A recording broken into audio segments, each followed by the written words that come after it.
People don't fail their spiritual awakening because they are weak.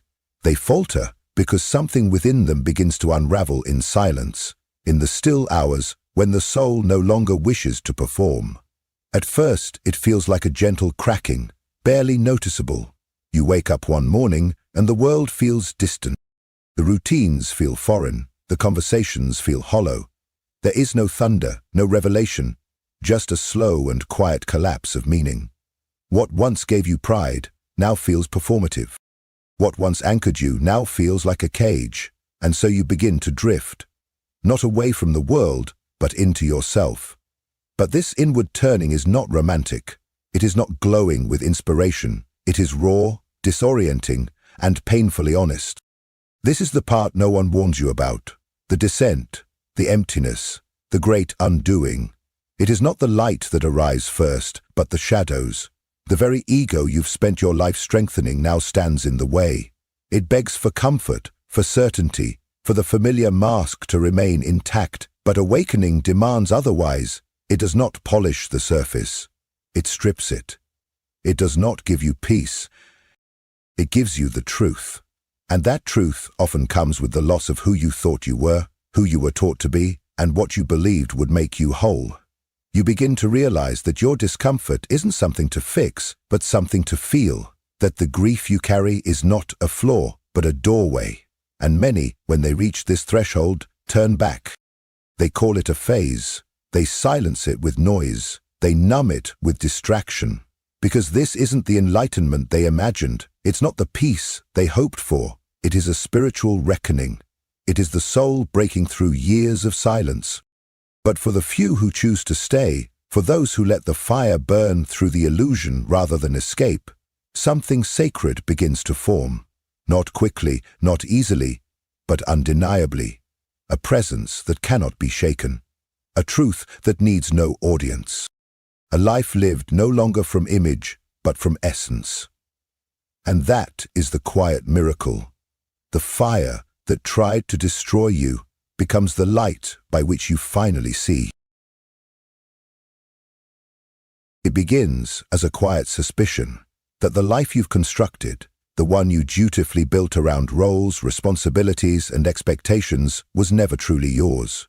You go through the motions, smile at the right times, chase goals that once made sense, stay loyal to routines that feel increasingly distant from who you are.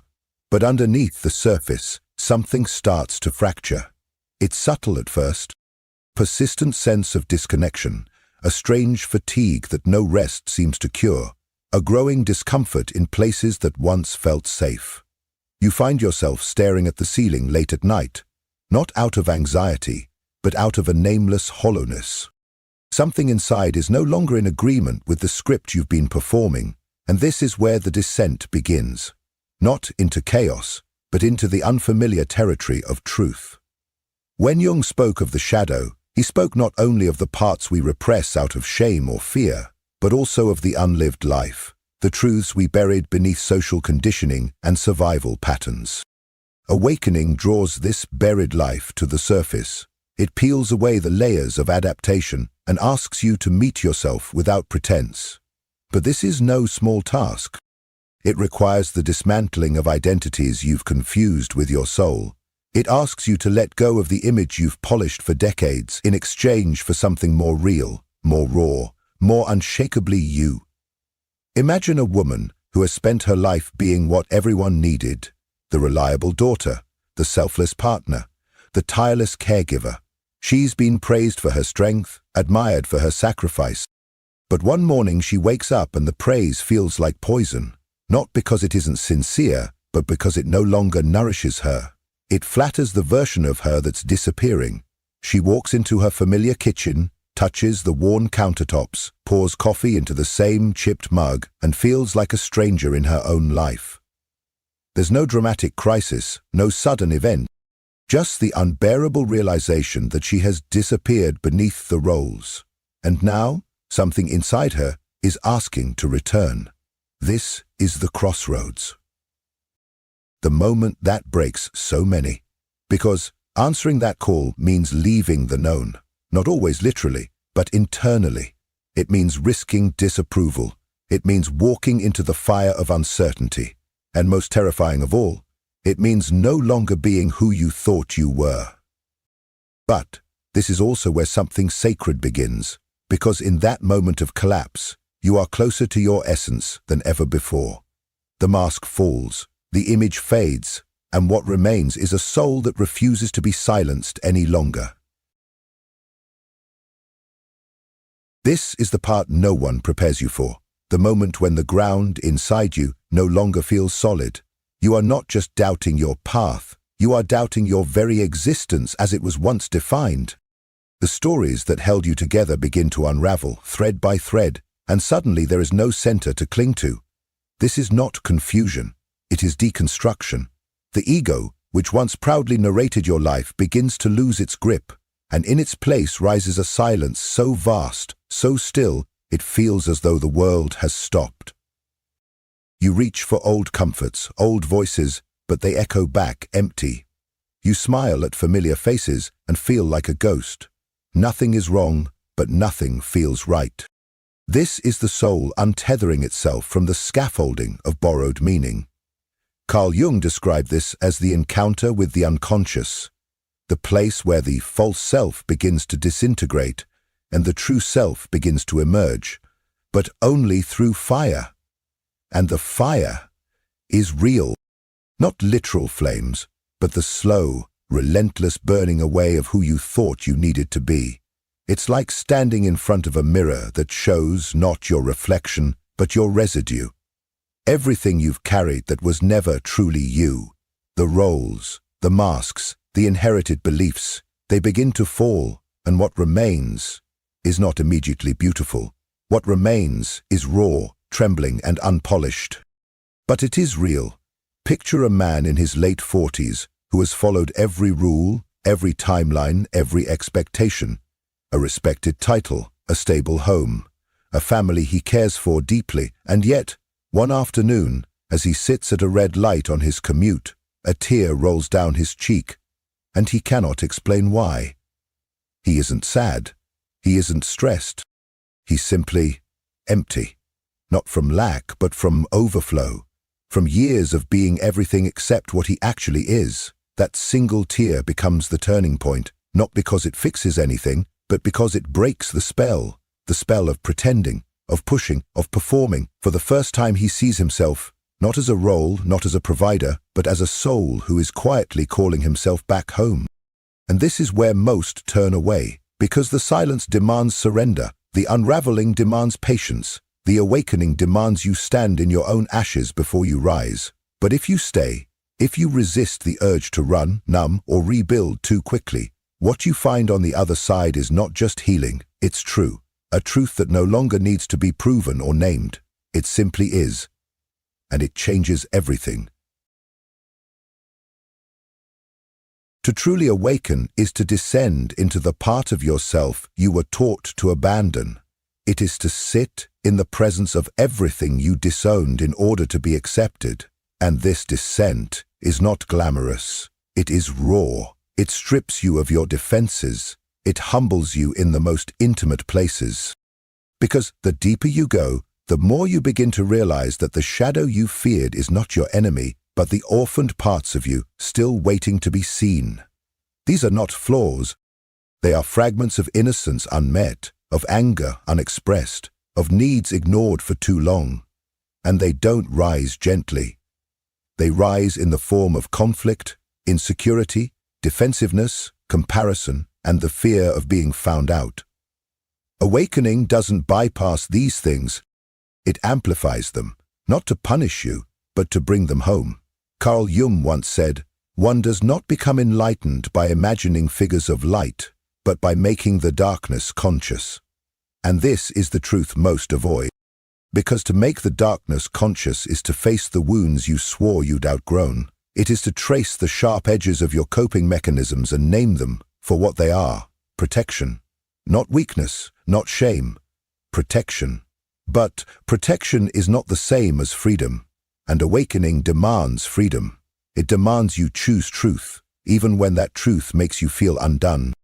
Imagine a woman in her 50s who has spent decades caretaking everyone but herself. Her children are grown, her marriage has grown quiet, and suddenly, in the stillness of her afternoons, an ache begins to surface. Not a physical ache, but a soul-level ache. The ache of all the dreams she buried, the voice she silenced, the fire she dimmed so others could shine. And at first she brushes it off, calls it restlessness, but the ache doesn't leave. It grows. It visits her in the middle of the night, in the grocery store, in the mirror, until one day, standing alone at the kitchen sink, she breaks, not from weakness, but from truth. And at that moment, she didn't collapse. She remembers. She remembers the girl she used to be, the one who danced, who laughed, who didn't apologize for her existence, and through her tears, she whispers, "I miss her." That whisper is the beginning of the return. This is what the soul does when it can no longer pretend. It doesn't shout. It breaks open. And in that breaking, you are given a choice. You can run back to the familiar roles and routines, or you can stay. Stay with the ache. Stay with the mirror. Stay with the part of you that never stopped waiting. Because only when you stay can something new be born. Not a version of you shaped by expectation, but one forged by fire, held by truth, and guided by something ancient and undeniable. Your own becoming. This is what most people are never told. Awakening does not begin with clarity, it begins with collapse. And in that collapse, the soul is stripped bare. You are no longer protected by your patterns, no longer hidden by your roles. What you face is not the world, but yourself. Raw, unguarded, unscripted. And what you see may not resemble the version of you once celebrated. It may not be polished, admired, or understood. Instead, it is ancient, instinctive, primal. It is the part of you that never cared for perfection, only for truth. And this is what makes the path so treacherous. You must leave behind the self you spent your entire life constructing. There is a moment in every awakening when silence becomes unbearable, not because there is too much of it, but because it contains too much of you. In that stillness, every unresolved grief rises like fog. Every betrayal, every abandonment, every unspoken cry begins to echo in the chambers of your heart. It's not punishment, it's presence. And it feels like breaking, like your body is too small to hold the weight of everything you once refused to feel. Imagine a man in his early 60s who, after retirement, finally has time to sit with himself. The noise of career, responsibility, and external expectation quiets. And into that quiet comes a sadness he can't explain, a tightness in the chest, a heaviness in the mornings. Not because something is wrong, but because something real is finally knocking, and he doesn't know what to do with it. He tries old solutions, distractions, tasks, goals, but they no longer hold. One day, standing in the middle of a room he used to command with certainty, he forgot why he entered. Not just the room, but the life. And at that moment, a crack opened. Through that crack, a tear falls. And in the falling, the man no longer feels shame. He feels surrendered, the kind of surrender that does not beg for answers, but allows space for the question, what if this breaking is not the end, but the beginning of being whole? This is where transformation begins, not in resolution, but in release. The soul does not rise because you have achieved more. It rises because you allowed less to define you, because you gave up pretending, because you let the ache speak louder than the mask, and in doing so, you stepped into the fire, not to be consumed, but to be revealed. This is where most turn back. But for those who stay, a deeper truth is born. One not found in teachings or titles, but in the quiet knowing that who you are beneath the performance has always been enough. And that knowing cannot be taken. It can only be lived. There comes a moment, quiet yet undeniable, when the illusions you once lived by no longer hold weight. You find yourself unable to pretend, unable to recite the old scripts of identity, success, or acceptance. The costumes you wore to belong begin to feel heavy, hollow, and suffocating. And beneath all of it, something ancient begins to stir. It is not a memory in the mind, but a remembrance of the soul, a wordless knowing that you were never meant to merely perform. This awakening does not announce itself with fanfare. It arises as a subtle urgency, a sacred restlessness that no longer fades with distractions or daily noise. It is the soul's quiet rebellion against a life half-lived. The first sign of this awakening is not an external event, but an internal summons, a deep impulse that breaks through the surface of your awareness, not as thought, but as vibration. It comes from the chest, not the mind. From the body's core, not the world's logic. A fire that pulses without needing approval, without asking for ideal timing.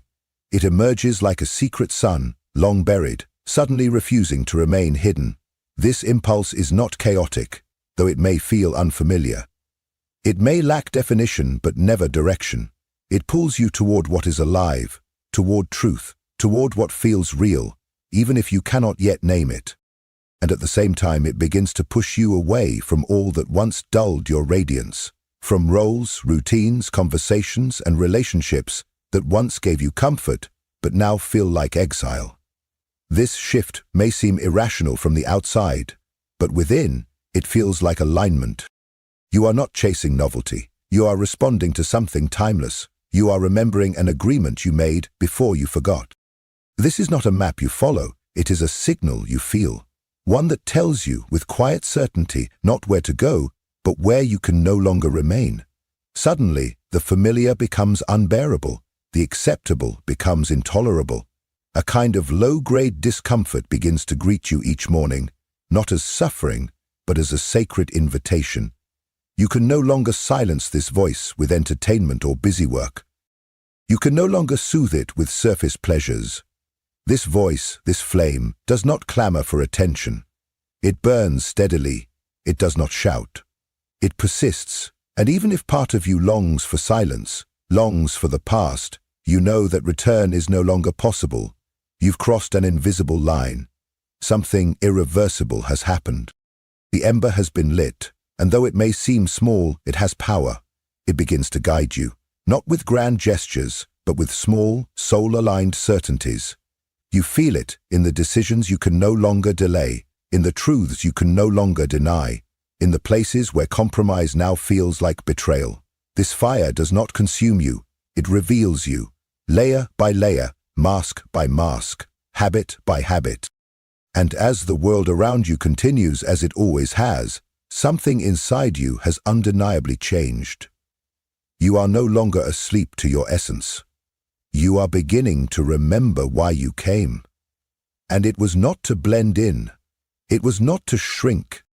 It was to carry a light that only you can hold, a light that, once lit, cannot be extinguished from the outside. A fire that, once acknowledged, becomes your deepest source of direction. This is the beginning, not of doing more, but of becoming whole. Not of seeking louder answers, but of finally listening to the quiet call that never stopped whispering. And now you are ready to answer. Not in words, but in the shape your life will begin to take from this moment forward. You want to trust it, this new direction that rises not from fear but from something softer, something sacred. But still, a tremor lives in the bones. The old self, though cracked, still lingers in the corners of your thoughts. It whispers questions disguised as logic. What if you're wrong? What if you lose everything? What if no one understands? This fear is not failure. It is the voice of a part of you that has only ever known survival. And survival does not speak the language of the soul. It speaks of caution, of control, of pleasing others to stay safe. To walk this path, you must understand this. The fear does not mean you're not ready. It means you're standing at the threshold of your most authentic life. Imagine standing barefoot in a doorway, the room behind you collapsing in flames, and ahead lies a dense, unfamiliar forest. There are no signs, no guarantees, no applause waiting, only the sound of your own heartbeat and the pull of something you cannot name. That is the moment most people freeze. That is where they turn back. But if you listen closely, Beneath the panic, there is a quieter rhythm, steady and sure. It is not loud. It is not dramatic. It is the rhythm of truth. One woman once described it as the moment she stopped needing to explain why she was crying every morning. She just let herself cry. She let the grief come without a story, without needing a solution. And slowly, in the space grief carved out, she found herself again. Not the version the world praised, the real one. This is what begins to unfold when you stop resisting your own undoing.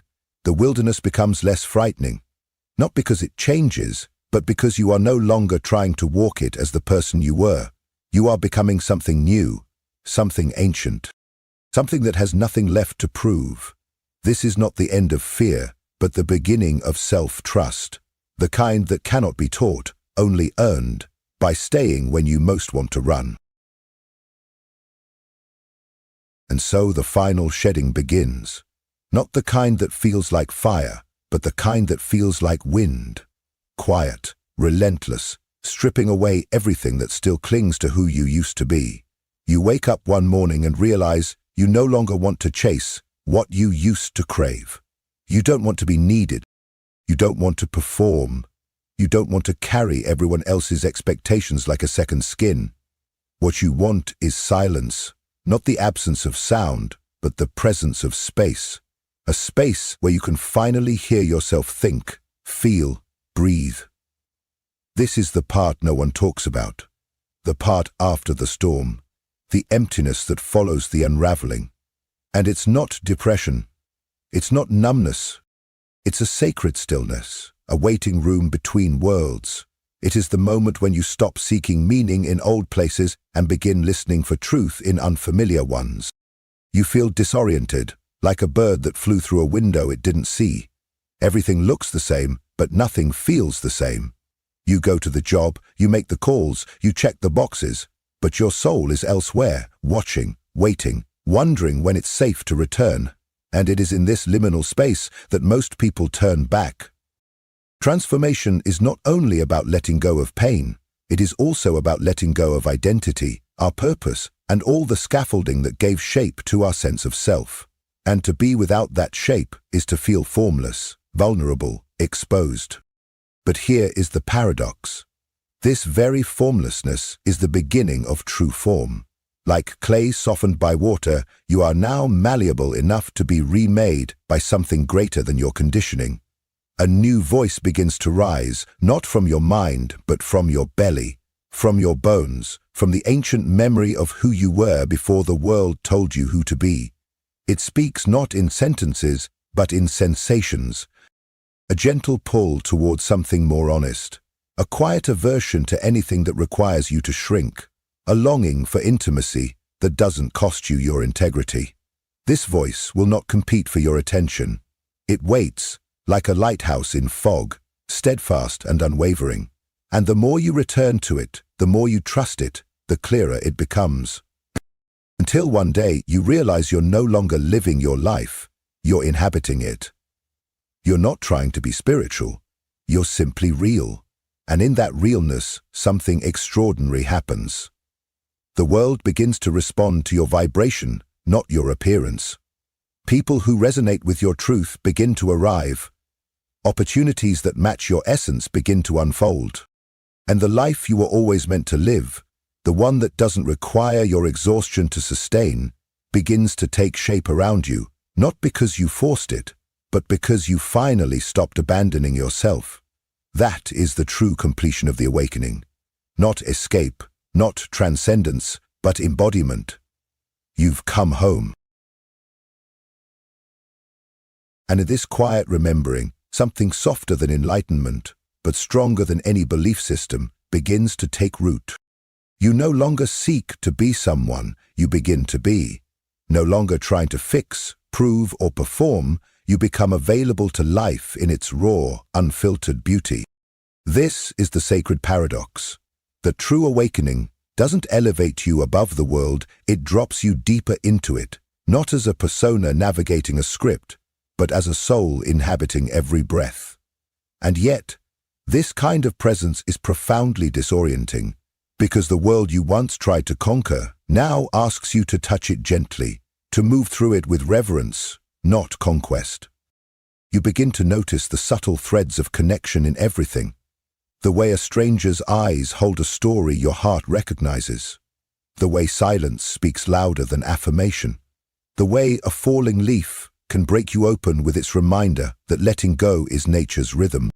There was a woman who once shared that her real awakening didn't happen in a retreat or a book or a ceremony. It happened one morning while washing a single bowl. Her mind, usually spinning with purpose, paused.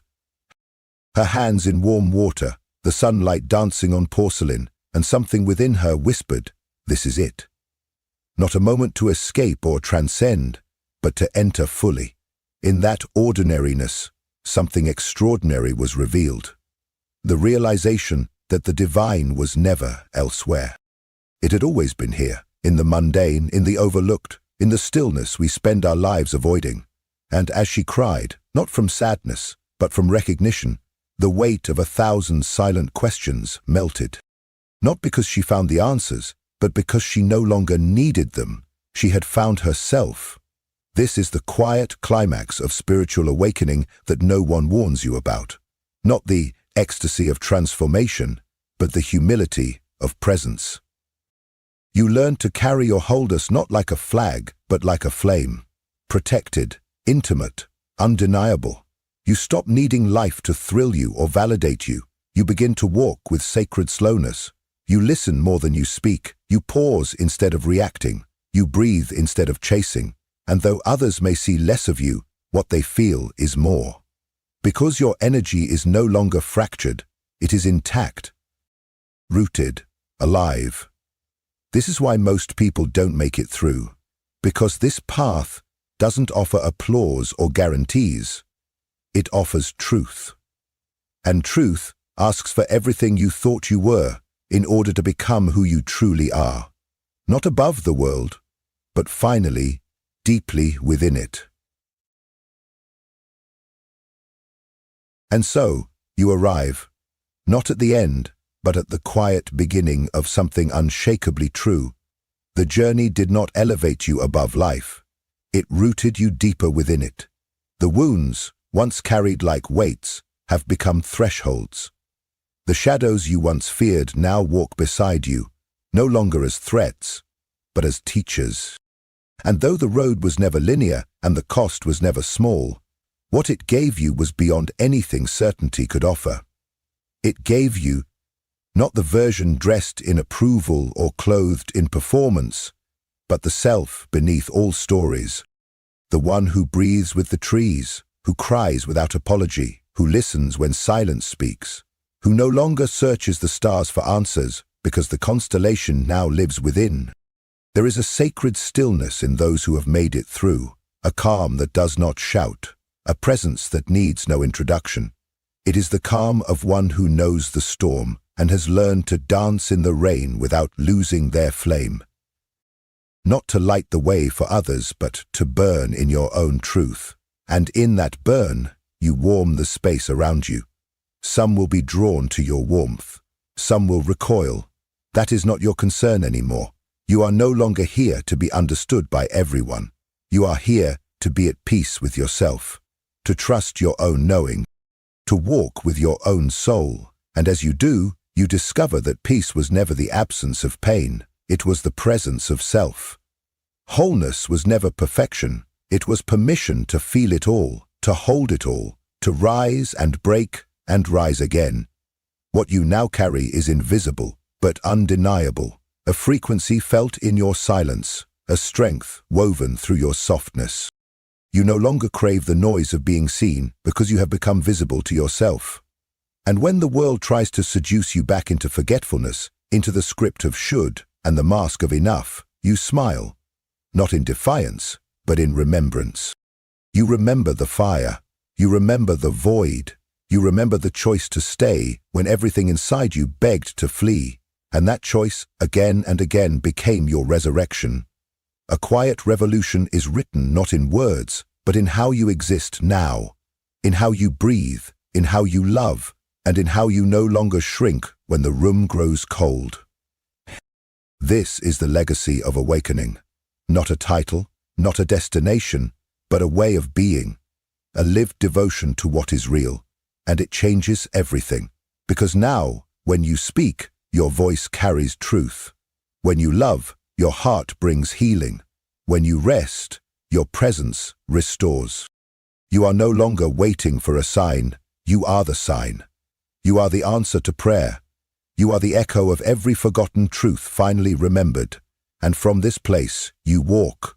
Not ahead, not behind, but fully here, fully now, fully home. This is why you made it through. You stayed because you listened. Because you remembered.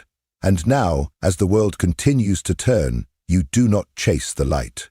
You carry it, quietly, boldly, freely. If something within this message stirred you, if even a single word mirrored your inner experience, I invite you to let your voice be heard in the comments. Have you encountered that soul whose presence feels like home, or are you still walking the sacred path back to yourself? Your story, however unfinished, may become the lantern in someone else's darkness, the very sign they didn't know they were searching for. And if someone close to you is silently struggling with the illusion that love must hurt, that self-abandonment is the price of connection, or that they are unworthy of peace, share this video with them. Help me reach the ones who need to remember. Real love does not demand that we shrink. True connection does not ask for sacrifice of the soul. And the most vital union we will ever form is the one with our own inner truth. Before you go, I invite you to subscribe and activate the notification bell. Here, in this space, we journey beneath the surface of things, exploring the hidden architecture of the psyche, the whispers of the unconscious, and how every relationship is but a mirror reflecting our personal evolution. If there's a theme, a question, or a wound you would like us to explore in future videos, leave it below. This space breathes because of you. Your voice is not only welcome here, it is essential. Thank you for showing up, not just to this video, but to your inner work, to the sacred labor of remembering who you truly are. And always remember this: when the right person appears, your soul will know, not through fear, but through peace. But until that moment, let your most intimate relationship be the one you cultivate within. That is the foundation, that is the home. And from that wholeness, all things real are born. Until next time, I'll see you on the path.